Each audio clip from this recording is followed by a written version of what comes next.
8장 17, 18절입니다. 솔로몬의 지혜와 부귀영화는 성전 건축을 비롯한 이스라엘 내에서의 활약상에서만 아니라 국제관계 속에서도 드러났습니다. 먼저 성전 건축 준비를 위해 후람과 교류했던 솔로몬은 이번에는 무역을 위해 교류를 재개합니다. 그동안 솔로몬은 두로에서 백향목과 잣나무를 들여왔고 이스라엘에서 나는 밀, 보리, 올리브기름, 포도주 등을 거래해왔습니다. 이제부터는 두 나라가 합작하여 다른 지역과의 교역, 특히 홍해 쪽과 지중해 쪽의 교역을 시작하지요. 솔로몬은 에돔 땅 엘라 근처에 있는 에시온게벨에서 배를 만들었는데 이때 후람이 배와 뱃길을 잘 아는 종들을 솔로몬에게 보내어 솔로몬의 종들과 협력하게 했습니다.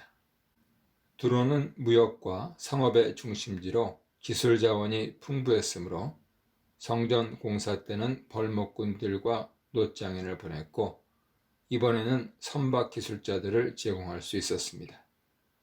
에시온게발과 엘롯은 아카바만의 항구들로 홍해를 통해 아라비아, 아프리카, 인도로 가는 통로였죠. 솔로몬의 종들은 후람의 종들과 함께 에시온게벨에서 출항하여 금으로 유명한 오빌로 가서 금 450달란트, 약 15톤을 수입해 솔로몬에게 가져왔습니다. 9장 1절로 9절입니다. 이번에는 이방인 스바 여왕의 방문을 통해 솔로몬의 지혜와 부귀영화의 명성이 증명됩니다. 이는 하나님이 솔로몬에게 약속한 지혜와 부귀영화가 성취되었음을 보여주죠. 스바는 현대 예멘의 남서부 지역으로 추정되며 최상 향료와 황금, 보석 등을 공급하는 국가였습니다. 스바 여왕은 그곳의 군주이거나 군주의 아내로 추측됩니다. 그녀가 큰 수행단을 거느리고 약 2250km 떨어진 예루살렘까지 오는 데는 몇 주의 기간이 소요되었을 것입니다. 이 같은 방문의 목적은 명성이 자자한 솔로몬의 지혜가 사실인지 시험하려는 것이라고 설명되었습니다. 그러나 많은 시간, 막대한 경비, 위험을 감수한 방문인 만큼 개인적이고 외형적인 목적만으로 방문했을 리는 없습니다. 무역이나 정치, 경제 등의 외교적인 목적이 있었을 것이죠.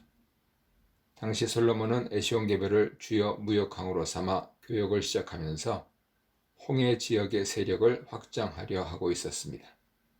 스바는 부상하고 있는 신흥교역국과 우호적인 관계를 맺기 원했을 것이며 교역 경쟁에 있어 야기되었거나 야기될 문제를 타진하거나 해결하려고 했을 것입니다. 역대기의 관심은 솔로몬의 외교적 활약이 아닌 그의 지혜와 그 배후에 있는 하나님의 섭리와 은혜를 드높이는 데 있습니다. 스바 여왕은 예루살렘에 도착하여 솔로몬에게 수수께끼 같은 어려운 질문을 던지고 마음에 궁금한 점을 다 물었습니다. 이에 솔로몬은 모든 물음에 대답함으로써 지혜를 증명했죠. 열왕기상 4장 32, 33절에 따르면 솔로몬은 잠언 3000개와 노래 1005개를 알며 초목, 짐승, 새, 파충류, 물고기 등 해박한 지식을 갖고 있었습니다. 그러므로 그에게는 대답하지 못하는 것이 없었죠. 솔로몬과의 담화 후 여왕은 왕의 만찬에 올라온 금그릇에 담긴 엄청난 양의 진귀한 요리들, 솔로몬의 보좌로 짐작되는 신하들의 화려한 좌석들, 그들의 정렬한 모습, 의복, 금잔들로 대기한 술관원들과 그들의 화려한 의상, 성전에 올라가는 층계를 구경하며 즐겼습니다. 특히 성전에 올라가는 층계는 17절로 19절에 나오는 솔로몬의 보좌에 연결된 6계단의 화려함과 웅장함을 참고하면 말할 나위 없이 화려하고 위엄이 넘쳤을 것입니다. 소문과 상상을 초월하는 솔로몬의 지혜와 눈앞에 펼쳐진 부의 위엄과 화려함은 여왕의 혼을 쏙 빼놓았습니다. 이와 같이 솔로몬의 지혜와 궁의 많은 것을 직접 눈으로 체험한 스바 여왕은 자신이 느낀 바를 표현하죠. 먼저 그녀는 고국에서 들은 솔로몬의 업적과 지혜에 대한 소문이 사실이었음을 인정합니다. 그녀는 처음에 그 소문을 믿지 않았습니다. 직접 와서 눈으로 보니 소문이 진실이었고 솔로몬의 지혜가 참으로 탁월함을 깨달았습니다. 그녀에게 보고된 솔로몬의 지혜의 위대함은 절반도 제대로 전달되지 않은 것임을 알게 되었습니다. 둘째, 그녀는 신하들을 향해 부러움을 표합니다. 이런 지혜로운 왕을 모시고 있어 항상 지혜의 말을 들을 수 있으니 그들이 얼마나 행복한가, 복되다 하죠. 마지막으로 스바 여왕은 이 모든 것에 드러난 하나님의 섭리를 찬양합니다. 이 장에서는 두로왕 후람이 성전 건축을 준비하는 솔로몬에게 답신하면서 하나님을 찬양했는데 9장에서는 스바 여왕이 솔로몬을 방문하여 하나님을 찬양함으로써 솔로몬 통치 기록의 앞뒤에 이방 지도자들을 통한 하나님 찬양이 선포됩니다. 스바 여왕은 솔로몬의 지혜와 지혜로 이룬 결과를 목격하고 하나님의 자기 백성을 향한 사랑과 능력을 자각했습니다. 이에 솔로몬의 여호와 하나님이 송축받을 대상임을 선포합니다. 여왕의 찬양 내용에는 놀랍게도 하나님이 솔로몬을 왕으로 삼은 이유와 목적이 집중적으로 부각됩니다. 첫째, 하나님이 솔로몬을 기뻐함으로 그를 왕으로 세우셨습니다. 이 진술은 하나님이 다윗을 기뻐하여 왕으로 세우셨음을 상기시켜 솔로몬이 하나님이 선택한 왕이자 다윗의 적법한 휴계자임을 시사합니다. 둘째, 하나님이 솔로몬을 왕으로 삼은 것은 하나님 자신을 위한 일이었습니다. 하나님이 다윗에게 솔로몬이란 아들을 주신 것은 솔로몬을 통해 하나님의 백성 이스라엘에 평안과 안정을 주기 위함이며 그를 통해 하나님을 위한 성전을 건축하기 위함이었습니다.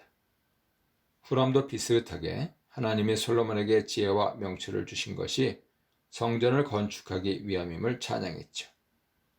셋째, 하나님이 이스라엘을 사랑함으로 그 나라를 영원하고 견고하게 만들기 위함이었습니다.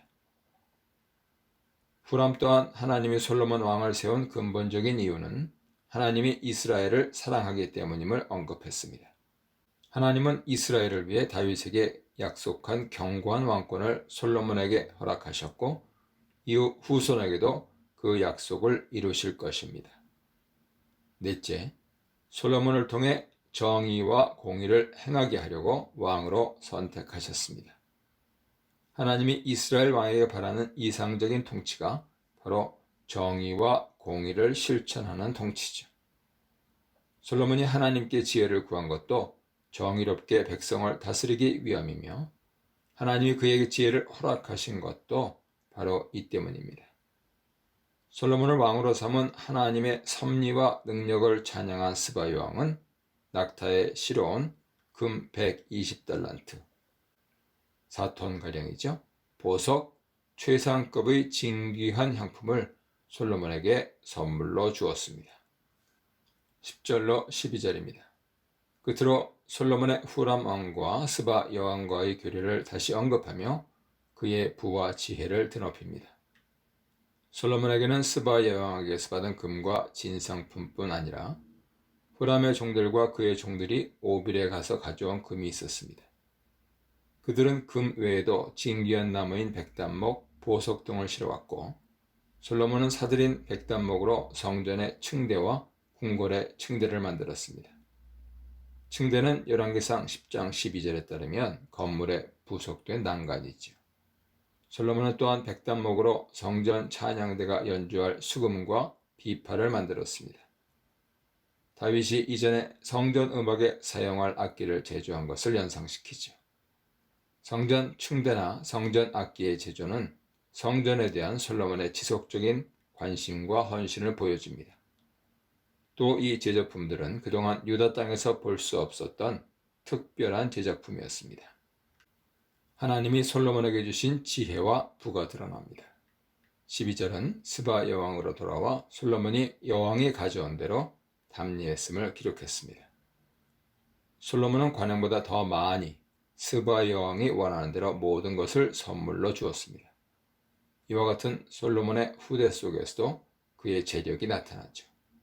여왕은 그의 사절 땅과 함께 고국으로 돌아갔습니다. 이 문단에서는 국제 무역에서 드러난 지혜, 스바 여왕을 통해 드러난 지혜, 솔로몬의 지혜로 영광을 받으시는 하나님에 대해 묵상해 보시기 바랍니다.